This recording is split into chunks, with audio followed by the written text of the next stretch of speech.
শীত আইসা পড়ছে আর আমরা ডাব চুরি করুম না, এটা কি হইতে পারে?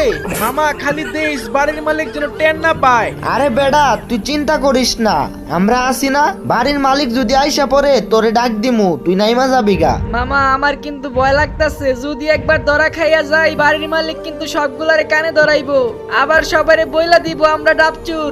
আরে বেডা এত ভয় পাস কেন? যদি বাড়ির মালিক টের পাইয়া যায় আমরা দিমু দৌড়, আমাকে কি আর খুঁজা পাইবো? এত ভয় পাওয়ার কি আছে? ওই বেটা কি কস, প্রিমিস যে গাছে উঠছে ওর তো নামতে অনেক সময় লাগবো, এর মধ্যে তো আমরা সবাই ধরা খাইয়া যাবো, আর একবার ধরা খাইলে মান ইজ্জত সব শেষ। আরে আমরা ধরা খামু কেন? ধরা খাইবো শুধু যে গাছে উঠছে। আমরা কি গাছে উঠছি নাকি বাড়ির মালিক আইসা আমাকে খুঁজা পাইবো? আমরা তো সুজা দৌড় দিমু।